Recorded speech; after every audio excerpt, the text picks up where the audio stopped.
감사합니다. 저는 새만금 시민생태조사단에서 공동 자장으로 활동하고 있는 오동근입니다. 먼 곳에서 이렇게 오신 배심원 여러분들께 깊은 감사의 말씀 드리고요. 새만금과 관련된 이야기를, 그리고 국가가 얼마나 그 환경을 가지고 반환경 정책을 펼치고 있는지에 대해서 오늘 말씀드리고자 합니다. 저는 새만금 개발과 환경 변화에 대해서 말씀드릴 건데요. 우리가 20년, 30년 동안 새만금 개발이라고 하는 것을 지금껏 지켜봤는데 전혀 환경적이지도 않았고, 더 이상 정부는 정책에 환경이라는 이름 하나도 올려놓고 있지 않은 현실을 말씀드리고자 합니다. 다음 장부터. 앞서 보신 것처럼 새만금 개발 사업은 20여 년 전부터 군산시, 그다음에 김제, 부안에 걸쳐 33km의 해안선을 막는 거대한 강조제 사업입니다. 농지가 처음에는 100% 사업으로 추진을 했지만 이후에 30%로 축소되었습니다. 이 사업은 30년 동안 오면서 우리에게 어떤 결과를 낳았는지 설명하고자 합니다. 다음 장면. 여러분들은 이 사진을 많이 보셨을지 모르겠습니다만, 이 사진은 2006년도에 마지막 흙물막이 공사를 하는 사진입니다. 정말 이 당시에 이 주민들은 자신의 목숨을 끊는 것과 같은 느낌으로 그 마지막 장소에 배를 타고 들어가서 반대운동을 펼쳤던, 아마 그 자리에 계셨던 분들도 계실지 모르겠습니다. 1991년 방교제 공사를 시작했고요. 2003년도까지는 공사가 시작과 중단을 반복하게 됩니다. 2000년도에 새만금에 대한 민간합동 공동 조사를 하고 있는데요. 당시에 김대중 정부 시절이었습니다. 이때 정부 측 관계자는 파행을 하게 됩니다. 결국은 민간인 측의 결과 보고서를 숨기고 정부 측 결과만 이야기하는 파행을 저지르게 됩니다. 그래서 공사는 진행이 되고, 2004년 4월 방교제 민축조 구간에서는 대량 폐사가 이루어집니다. 그리고 2006년 사진과 같이 2006년 4월 23일 날 흙물막이 공사가 이루어집니다. 그 이후에 2006년도부터 2008년도까지는 방교제 수문을 열린 상태로 유지합니다. 그러다 보니까 다양한 생물들이 살아가는데 큰 문제는 없었습니다만, 그래도 당시에 굉장히 많은 생물들이 매번 대량 폐사를 하게 되고, 우리는 그것을 눈으로 직접 볼 수 있었습니다. 다음. 이제 방교제 사업이 끝나고 나서 2006년도 12월 달에는 방수제 공사를 시작합니다. 방수제라는 얘기를 잠깐 설명드리면, 바다를 막는 것을 방교제라고 하고, 방조제 안쪽에 쌓는 제방을 모두 방수제라고 합니다. 이 방수제 공사는 2010년도에 시작을 하게 되는데요. 해수면 기준 1.6m를 낮추다 보니까 기존에 있는 갯벌이 모두 드러나게 됩니다. 그러면서 여기에 대량 폐사가 굉장히 계속 이어지고 있고요. 2011년 2월에는 새만금에서 여러분들 고래라고 알고 있는, 우리 이름으로는 상객이라고 하죠. 223마리가 떼죽음을 하게 됩니다. 굉장히 큰 뉴스를 탔고, 새만금에 이런 고래들이 이렇게 많이 살고 있는지를 몰랐다고 하는 사람들이 아주 많았습니다. 2012년도부터 내부 준설이라고 하는 것을 결정하게 됩니다. 과거에는 새만금 사업을 할 때 이 매립 준설표를 어디서 구하느냐에 따라서 문제가 달라지는데, 이 당시에 새만금의 사업을 진행하려면 100개의 산을 허물어야 된다고 했습니다. 정부가 이것을 타개하기 위해서 새만금 내부에 있는 모래들을 이용하겠다. 이게 바로 내부 준설이라고 하는 것을 가져와서 진행을 하게 됩니다. 그렇기 때문에 새만금은 매립되는 면적도 황폐화되고 눈에 보이지 않지만 그 수면 아래 모래톱을 준설하기 때문에 사실은 환경영향 평가에서 나오는 면적보다 곱하기 2, 즉 2배 이상 환경적 피해를 갖고 있습니다. 2014년도부터 2020년도까지는 반복되는 어필 대량 폐사가 이루어집니다. 그 이유는 조금 이따가 말씀드리겠지만 강문, 우리가 수문이라고 하죠. 수문을 다 닫고 인위적으로 관리를 한다. 그러니까 자기네들이 1.6m라고 하는 수위를 관리를 하기 위해서 아무 때나 열고 있습니다. 정기적이지 않습니다. 그러다 보니까 매년 대량 행사가 이루어집니다. 저희 새만금 시민센터 조사단에서 2016년도에 이 새만금호에 들어가서 염분성층이라고 하는 것들을 가지고 문제 제기를 하고 했는데요. 이것은 물속에 있는 염분, 그리고 수온, 그리고 더 중요한 건 용존산소를 측정한 거였습니다. 용존산소는 어떻게 측정하냐? 수치별로 1m, 2m, 3m 이렇게 측정합니다. 당시에 우리가 이 보도자료를 내니까 환경부에서 전화가 왔습니다. 같이 공동조사를 하자고. 왜 그러냐면 정부 측에서는 새만금 수질 문제를 다룰 때 이 수신별로 데이터를 가지고 있지 않았습니다. 용존산소 문제는 왜 가장 중요하냐면 약 20년 동안 새만금 수질 문제를 이야기할 때 대부분 COD라든지 이런 개념만 얘기했습니다. 그러니까 새만금 수질 문제를 다룰 때 그 안에 유기물이 얼마나 있냐, 수질 문제를 다룰 수 있는 유기인자가 얼마나 있냐만 얘기했지 실제로 그 안에 생물이 사는지 못 사는지 그거에 대한 판단은 전혀 하지 않았습니다. 20년 동안 수질 문제를 얘기할 때 용존산소 문제는 뒷전이었습니다.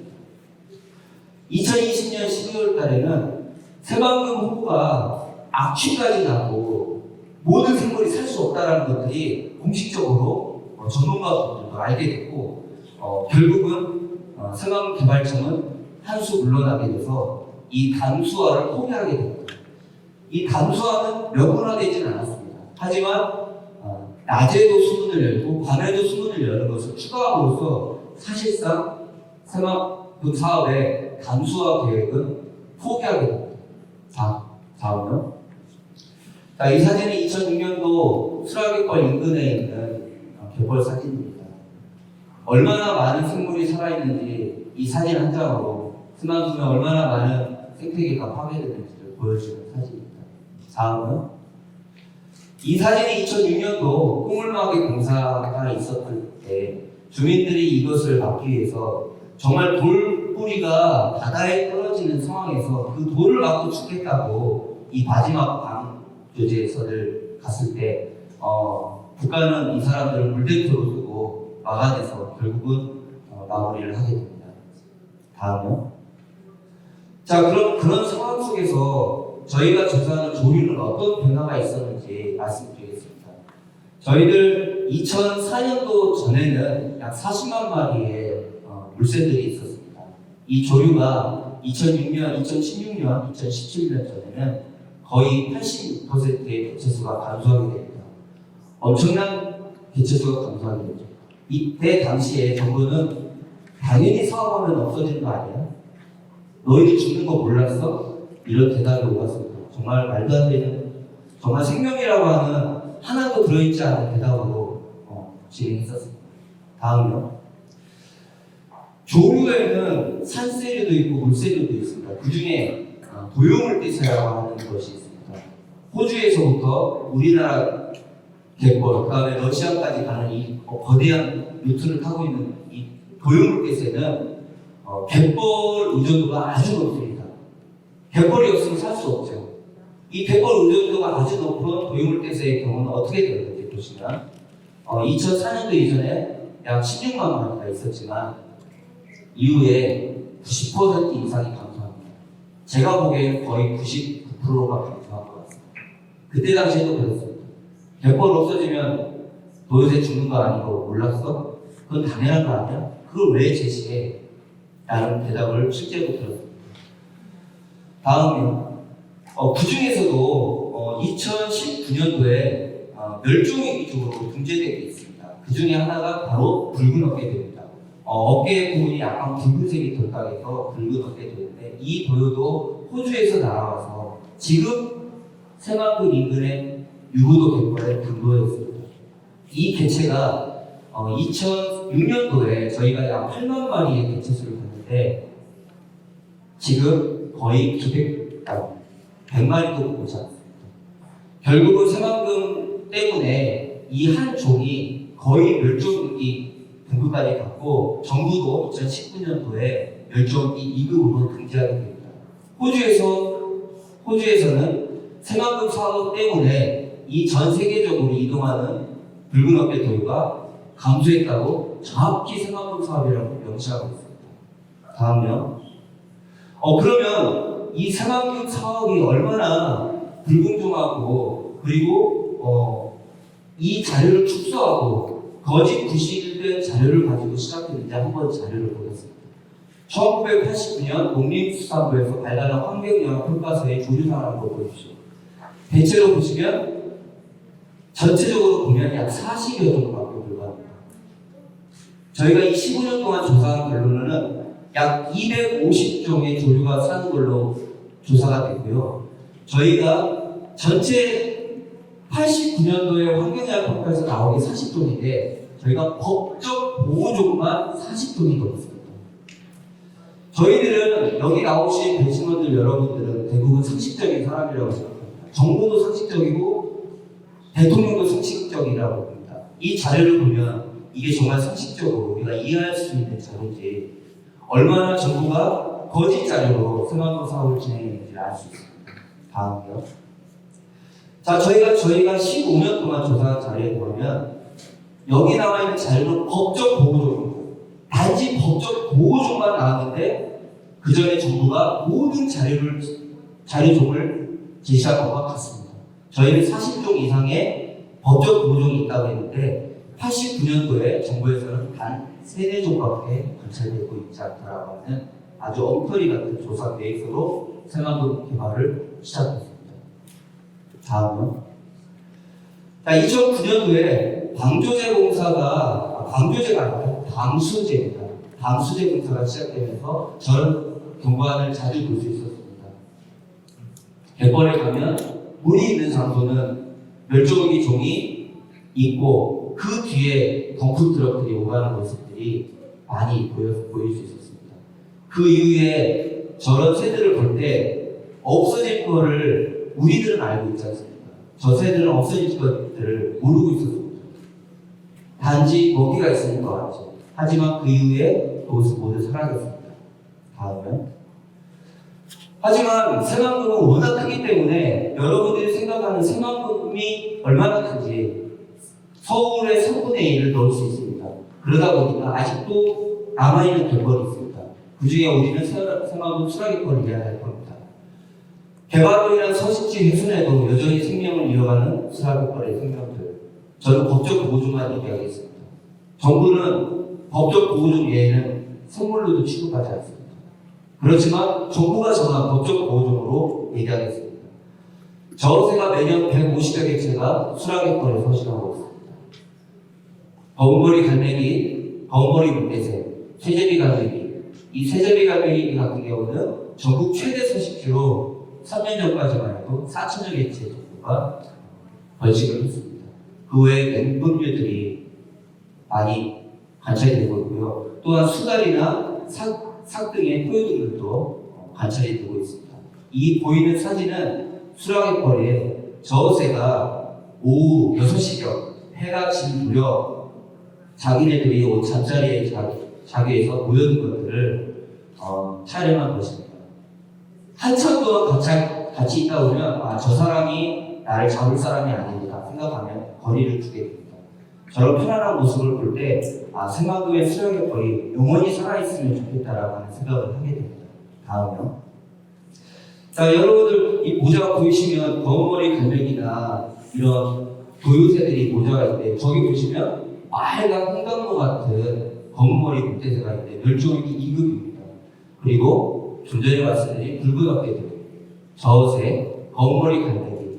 저 왼쪽 사진은 수라깃벌을 서식하는 다양한 종류의 멸종위 종 중에 정말 중요한 저어새입니다. 저어새는 정부가 정한 멸종위 1급입니다.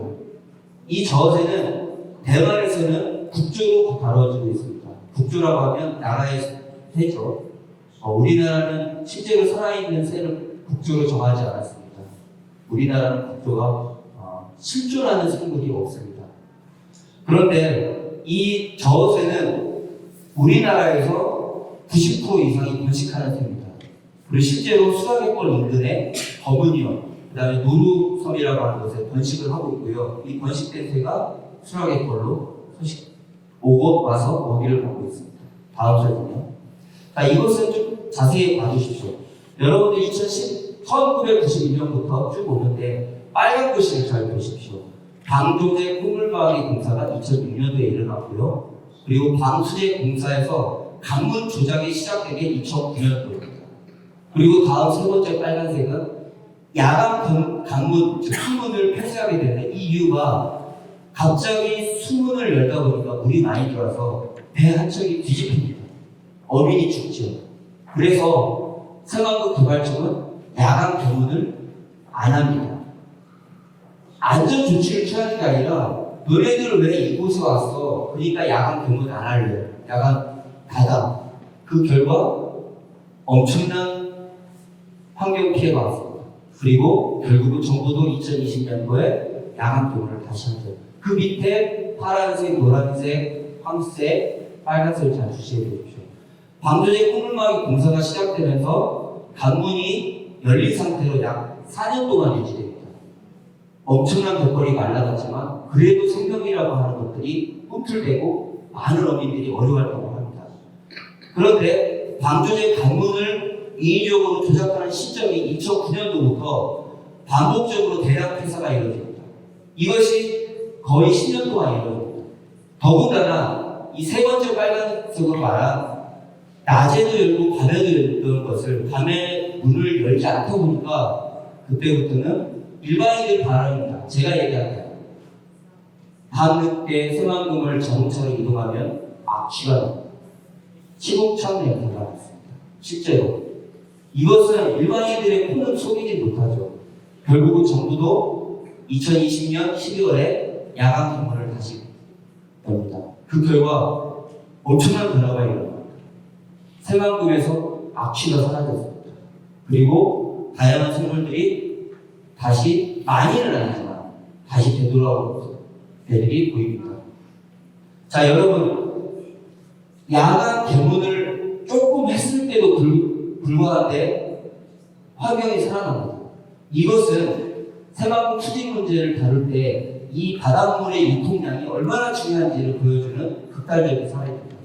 다음은 저희가 새만금 수질 문제를 얘기할 때 COD나 BOD나 이런 개념의 것들을 계속 얘기하는데 그것도 중요하지만 더 중요한 것은 용존산소라는 것들을 얘기합니다. 즉 수질 내에 있는 산소가 얼마나 있느냐. 여러분들 이 방에 있는데 여러분들을 숨을 못 쉬게 한다면 여러분들 얼마나 버틸까요? 한 3분 정도면 아마 다 여러분들 다 목숨을 잃을 겁니다. 새만금에서는 용존산소량도 정부가 측정을 합니다. 그런데 정부는 표층수하고 저층수를 더해서 평균치를 만듭니다.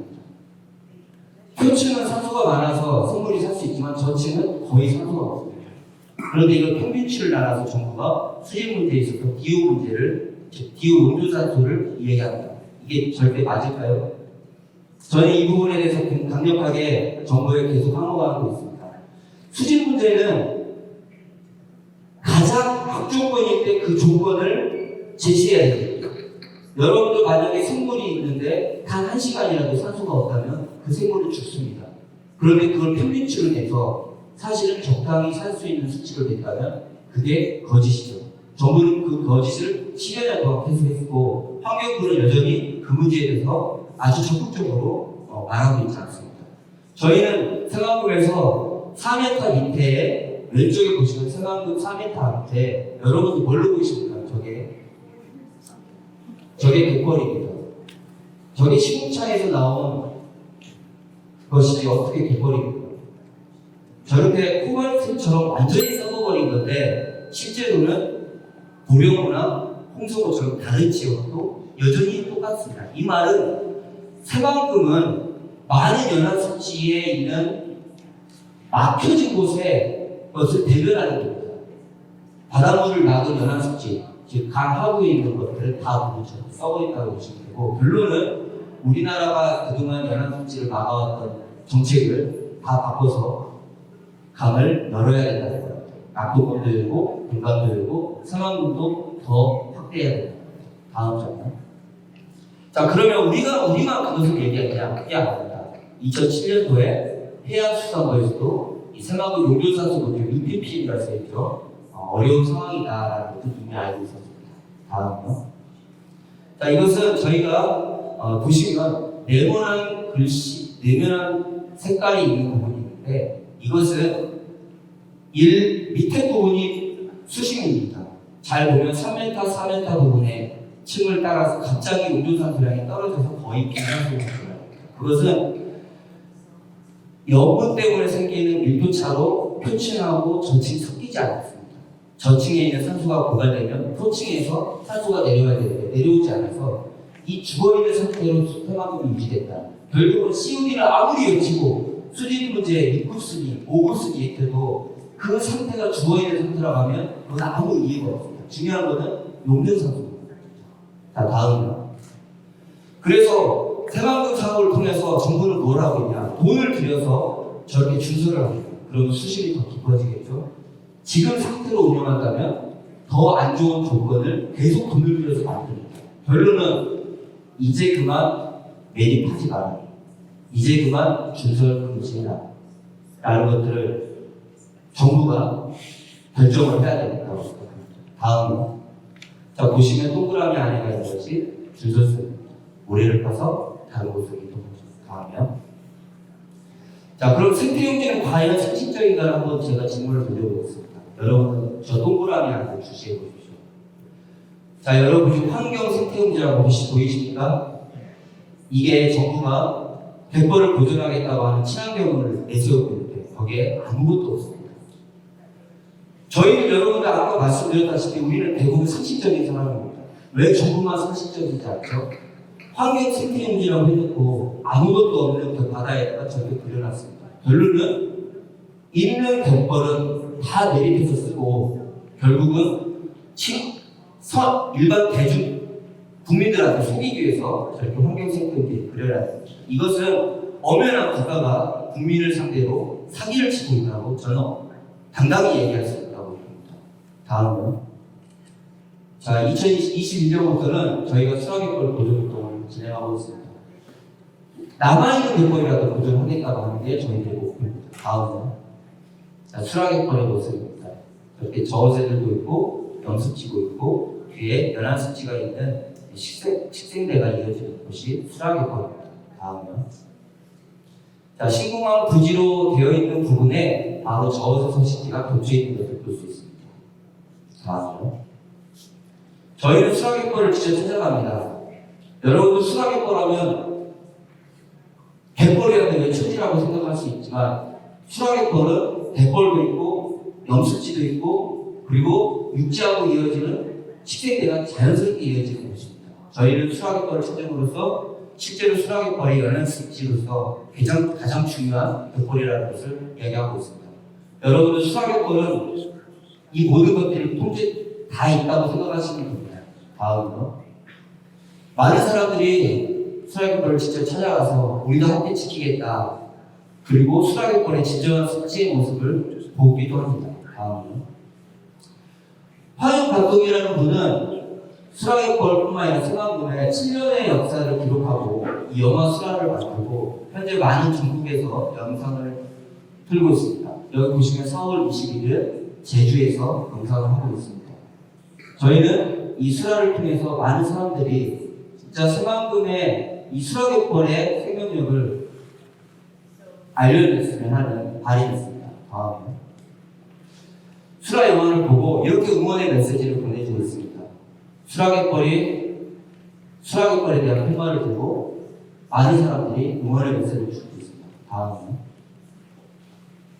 저희는 환경부 앞에서 수락의벌에 대한 보존운동을 하기 위해서 이렇게 다양한 사람들이 매일 400일 동안 진행을 하고 있습니다. 다음은 네, 영상을 볼 시간이 있을까요? 3분짜리입니다. 2분짜리. 볼 수 있을까요?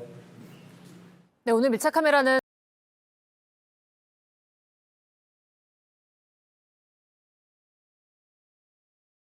세계 최대 간척지로 불리는 새만금에 다녀왔습니다. 30년 동안 갯벌을 없애면서 서울 3분의 2 면적의 땅을 만들었는데 환경 파괴 논란이 끊이질 않았습니다. 새만금의 마지막으로 남아있는 갯벌의 모습은 어떤지 이상엽 기자가 가봤습니다. 길이 33km에 이르는 방조제 옆으로 새만금의 마지막 갯벌을 밝히는 해가 떠오릅니다. 이곳은 천연기념물과 멸종위기종의 놀이터입니다. 주걱처럼 생긴 부리를 얕은 물속에 넣고 좌우로 젓습니다. 뱃사공이 노를 젓는 모습과 비슷해 이름도 특이합니다. 멸종위기종, 전 세계 2,400마리만 있는 저어새입니다. 천연기념물이자 멸종위기종 황새는 우아하게 발걸음을 옮깁니다. 멸종위기종 검은머리 갈매기가 날아가고 큰 기러기와 검은머리 물대새도 보입니다. 검은머리 물대새가 둘, 넷, 여섯. 부리가 아주 특출나게 그 홍당무처럼 이렇게 되어 있는데 4월달, 5월달에 여기서 번식을 해요. 갯벌 속에 있는 풍부한 먹이 때문에 새들이 모이는 겁니다. 1991년부터 시작된 새만금 간척 사업은 30년 넘게 이어지고 있습니다. 들어간 돈만 8조 원이 넘습니다. 갯벌은 하나둘씩 사라졌고 이제 새만금엔 군산의 수라갯벌만 남았습니다. 하지만 이곳도 곧 없어질지 모릅니다. 신공항 예정지로 뽑혔기 때문입니다. 이 수라갯벌은 연안습지의 모습을 다 가지고 있어요. 네. 갯벌, 그다음에 염습지, 그다음에 육상 생태계로 이어지는 생물 다양성이 높아요. 고라니, 수달과 너구리 발자국 등 갯벌에서 습지로 이어진 현장엔 다양한 야생동물의 흔적이 확인됩니다. 정부는 새만금의 신공항 건설뿐 아니라 여러 개발 계획을 세우고 있습니다. 산업단지에 테슬라 공장을 짓고 할리우드급 촬영 스튜디오를 만들겠다는 얘기도 나왔습니다. 방조제로 이 바다를 이렇게 막아놨기 때문에 거의 이제 육지화가 이제 된 상태입니다. 지금 갯벌이라고 좀 볼 수 없는 새만금적 발전을 위해서 이제 하는 거다. 하지만 갯벌이 사라지면서 잃는 것이 많다는 목소리도 큽니다. 갯벌이 탄소를 흡수해 기후 위기를 막고 수질을 깨끗하게 만들기 때문입니다. 전문가들은 우리나라 갯벌의 경제적 가치를 연간 16조 원 이상으로 평하기도 합니다. 우리나라 전체 갯벌이 흡수하는 탄소의 양은 연간 CO2 기준 50만 톤 정도 이른 승용차 20만 대 정도가 내뿜는 CO2의 양을 갯벌이 흡수해 준다는 거죠. 유네스코는 2021년 대한민국의 갯벌 4곳을 세계 자연유산으로 꼽았습니다. 그런데 수라갯벌이 있는 군산은 문화재청에 신청을 포기했습니다. 국가계획부지 중 일부가 세계 자연유산으로 선정되는 게 적절한지 의견 수렴이 제대로 이뤄지지 않았다는 이유를 들었습니다. 국가가 어떠한 혜택을 주지 않더라도 스스로 먹고 살 수 있도록 만들어주는 게 그게 바로 갯벌이고 그냥 살아있는 공장이고 살아있는 삼터고 살아있는 먹거리고. 유네스코가 세계 자연유산으로 정했다는 건 한 나라뿐 아니라 인류 모두가 함께 보호해야 할 가치가 크다는 의미입니다. 개발을 이유로 갯벌을 무너뜨리면 그 결과는 사람과 자연 모두에게 돌아올 겁니다. 밀착 카메라 이상엽입니다. 마지막으로 정리하겠습니다. 저희가 정부가 그동안 30년 동안 이끌었던 사업이 반환경적이고 초창기 식량 자급이라고 하는 것을 목적으로 했다는 것도 대부분 다 거짓으로 결정이 났습니다. 여러분들 시간이 결과를 다 말해줬습니다. 매립농지였던 매립농지라고 했던 곳이 그 갯벌을 매립해서 지금 소고기 풀을 기르고 있습니다. 그 이유는 모래로 매립하다 보니까 투수성이 높아서 물이 많이 사용됩니다. 결국은 친환경 농지, 즉 벼농사도 실패를 했죠. 그리고 생태용지가 좀 전에 보여드린 것처럼 물에다 버려놔서 일반 사람들은 마치 환경을 생각하고 그것만을 지켜내겠다고 하겠지만 사실은 모든 갯벌은 다 매립해서 쓰고 허상의 그림을 그리고 있다는 겁니다. 여러분들 이제 수라갯벌뿐만 아니라 조금이라도 남아있는 곳을 지금도 지키지 않는다고 하면 새만금은 더 이상 한 평의 갯벌도 남아있지 않은 곳입니다. 지금까지 들어주셔서 감사합니다.